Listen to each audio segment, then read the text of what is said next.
Um telefonema de um homem avisando que chegará em breve faz uma mulher dar pulos de alegria. Uma mulher apaixonada que depois desse telefonema corre para se preparar, para se maquiar, colocar a sua melhor roupa para receber o amado. Embora ele não vá notar muito, porque assim que ele chegar no apartamento, ele vai jogar as roupas dela pelo chão. Um amor intenso, onde essa pessoa, essa mulher, por onde ela passa, ela lembra do amado. Uma bela história de amor, certo? Nem tanto.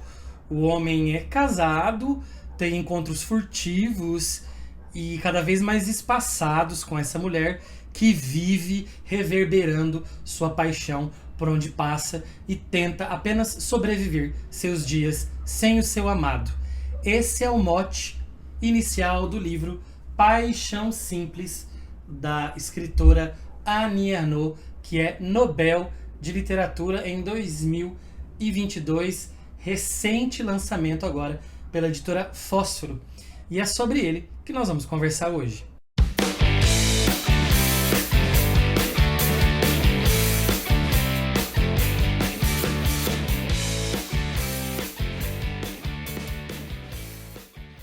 Salve pessoal, tudo bem com vocês? Sejam muito bem-vindos e bem-vindas a mais um vídeo aqui da Acrópole.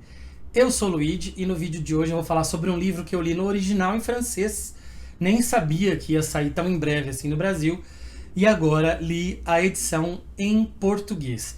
Para acompanhar a resenha completa, fique aqui até o final do vídeo e aproveite para interagir bastante com o vídeo aqui, por favor. Fazendo comentários, dando um like, inclusive se inscrevendo no canal e ativando as notificações. Quanto mais você assiste, quanto mais você interage, melhor para o canal. Ajuda a gente, não custa nada para você, é de graça e você leva só alguns segundos. Annie Ernaux é uma escritora francesa, nascida na cidade de Lillebonne em 1940. Em 2022, ela venceu o Prêmio Nobel de Literatura e também esteve no Brasil para participar da Flip, que é a Festa Literária Internacional de Paraty, provavelmente a maior das festas literárias que nós temos no país. Os livros dela saem no Brasil pela editora Fósforo e até o momento da gravação desse vídeo, que é o mês de maio de 2023, os livros dela que saíram no Brasil foram Os Anos, A Vergonha, O Lugar, O Acontecimento, O Jovem e esse Paixão Simples que acaba de sair. Eu li, como eu falei para vocês, o Paixão Simples.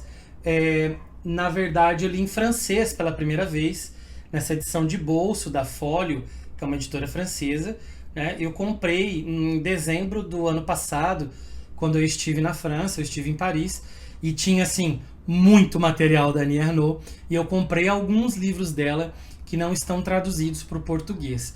Eu acho que foi só Os Anos dela traduzido para o português que eu não li ainda. Eu já li 3 ou 4 que não tem ainda tradução no Brasil. Fósforo, vamos lá, vamos publicar os livros dela. Tem vários muito legais aqui. Posso indicar, inclusive.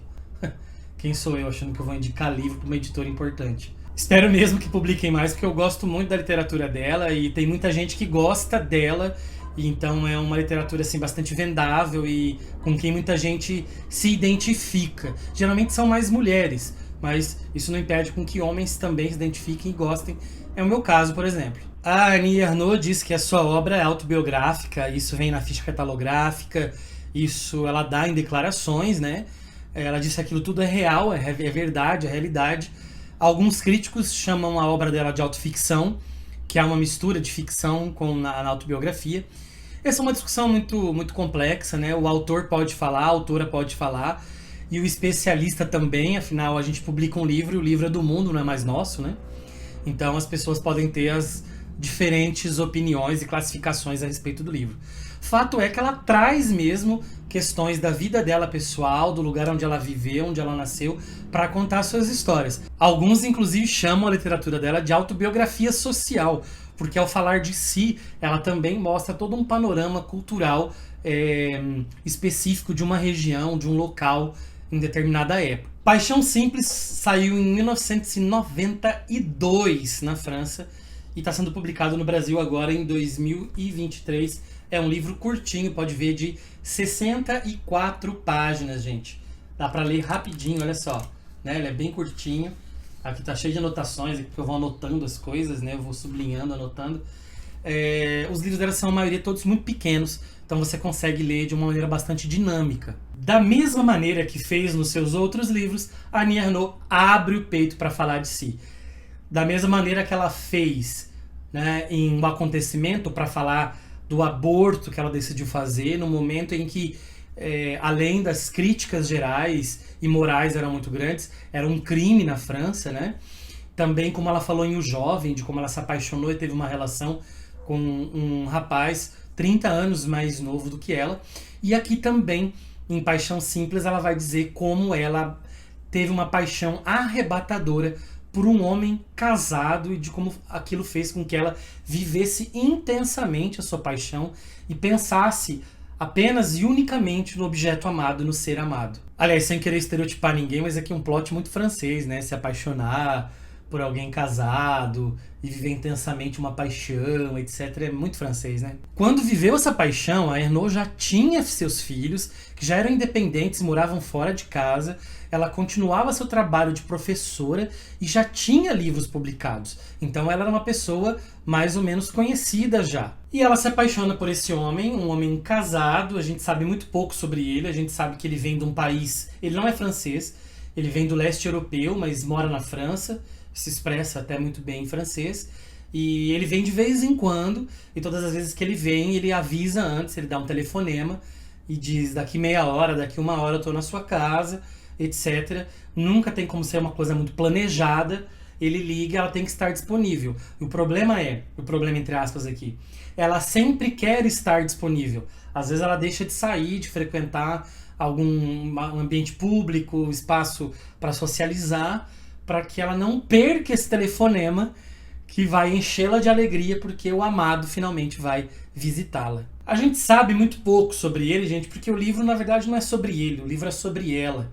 É de como ela reage e de como ela vive e ressignifica a vida a partir dessa paixão, né? De como que ela organiza seu trabalho, a sua casa, a sua agenda, as coisas do dia a dia, de como ela, já falei aqui, de como ela bloqueia a sua agenda para que possivelmente ele ligue e encontre ela disponível. Então, o resto das atividades que ela tem que fazer são meio que de maneira robótica. Por quê?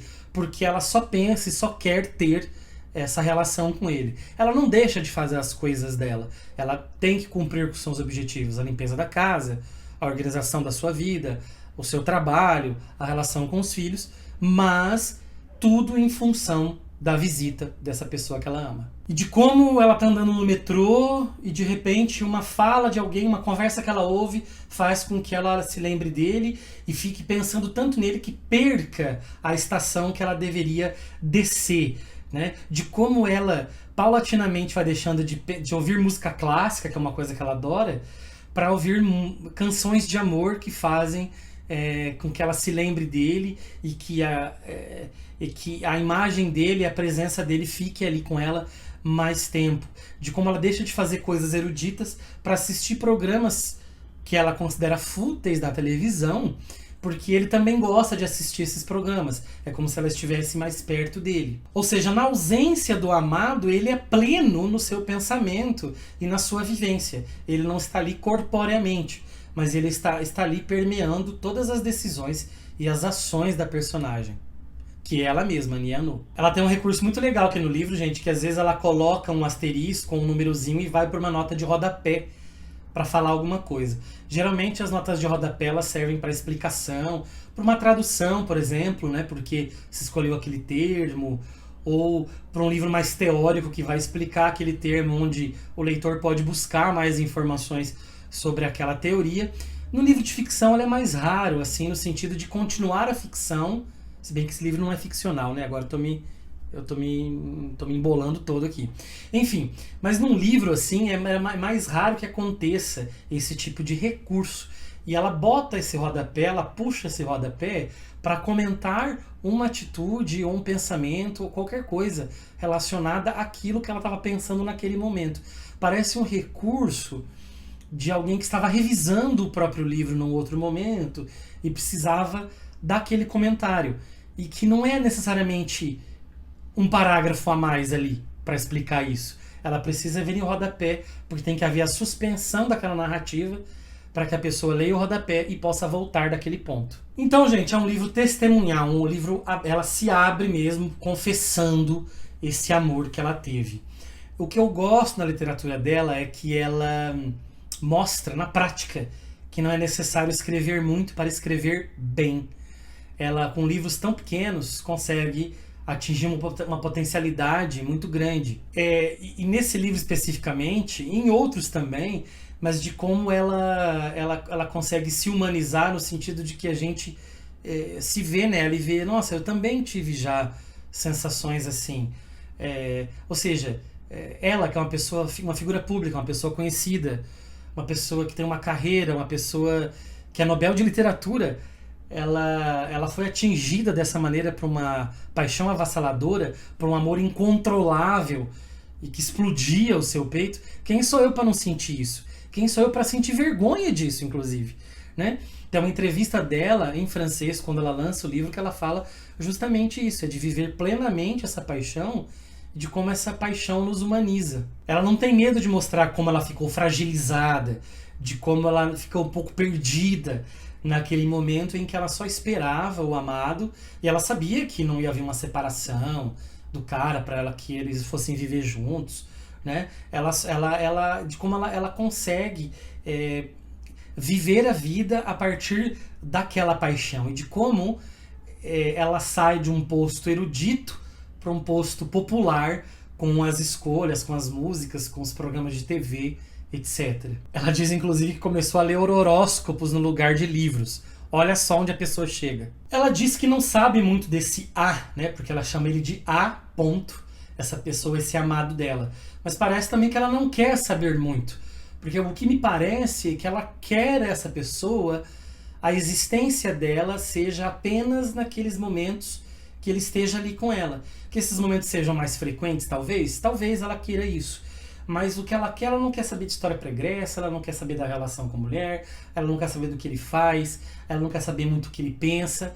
Ela quer ele ali para que eles possam juntos ter uma paixão avassaladora nos momentos em que eles possam se encontrar. Para falar de cordão umbilical desse livro em relação a outros livros dela, ela está muito próximo do Jovem, né? Já falei aqui que o Jovem é um livro que conta a história da paixão que ela teve com um rapaz muito mais jovem do que ela. Então, assim, é muito do individual, né? Se chama a literatura dela de uma coisa como uma autobiografia social.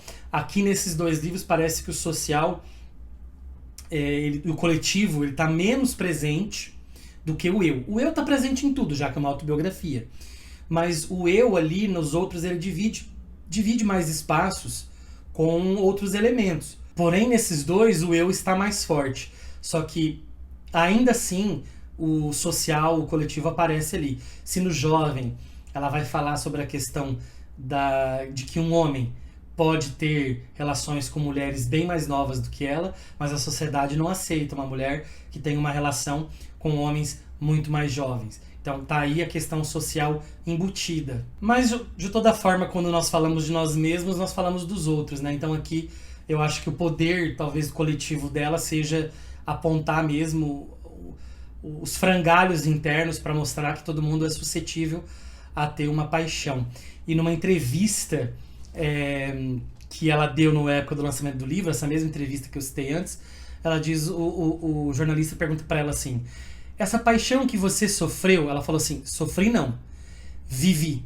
Ou seja, um sofrimento, é um sofrimento? Pode até ser, mas é uma vivência primeiramente. É ser humano. Se apaixonar é ser humano. E o título, gente, eu acho que ele é bastante interessante porque ele pode apontar para dois caminhos.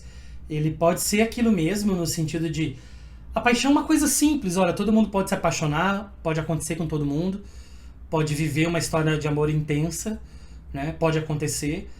E a pessoa meio que perder um pouco do rumo, do prumo, da razão. Mas também que talvez seja irônico, né? Uma paixão, será que é simples? A paixão ela é tão simples assim? né? Será que ela não envolve outros elementos também? Então eu acho que ela joga com o direto e com o irônico aí nesse título. E como sempre, eu separei um trechinho da obra pra gente ler. Vamos lá? Ele adorava roupas Saint Laurent, gravatas Cerruti e carros grandes. Dirigia rápido, piscando os faróis, sem falar, como se totalmente entregue à sensação de ser livre, de estar bem vestido, numa posição de poder em uma estrada francesa. Ele que vinha de um país do leste. Gostava quando o achavam parecido com Alain Delon. Eu deduzia, tanto quanto podia ao lidar com um estrangeiro, que ele não via muito interesse nas coisas intelectuais e artísticas, apesar do respeito que lhe inspiravam. Na televisão, preferia ver os programas de quiz e as novelas, como Santa Bárbara. Eu era indiferente a isso, talvez porque antes de mais nada eu considerava as preferências de A, estrangeiro, como diferenças culturais, enquanto no francês essas mesmas preferências me pareciam sociais. Ou talvez porque eu sentisse prazer em identificar em A o lado mais novo rico de mim mesma. Na adolescência, eu era louca por vestidos, discos e viagens, e vivia privada disso tudo no meio de colegas que esbanjavam esses bens, à semelhança de A, privado, assim como todo o seu povo, desejando somente ter as belas camisas e os videocassetes das vitrines ocidentais. Legal, né, gente? Inclusive esse trecho aqui eu acho que é um exemplo bom para mostrar que a partir do individual ela toca em algumas questões coletivas e sociais. E aí, gente, você já leu Annie Ernaux? Gosta de Annie Ernaux? Escreva aqui nos comentários se você já leu Paixão Simples, se você vai ler, quer ler Paixão Simples, se você já leu outros livros da autora, escreva aqui pra gente conversar um pouco. Aqui na descrição do vídeo vão alguns links, como para compra desse livro, para nossa lista de desejos na Amazon, para o nosso clube de leitura, né, no nosso grupo de WhatsApp do clube de leitura. Tá tudo aqui na descrição do vídeo, inclusive 2 links de um livro. Um livro que eu escrevi, um outro que eu traduzi. Tá tudo aqui, caso você se interesse, é só clicar lá, beleza? E não esquece de seguir a gente no Instagram, tem conteúdo todos os dias. E é isso, gente. Fico por aqui. Nos vemos num outro vídeo. Um abraço e até a próxima.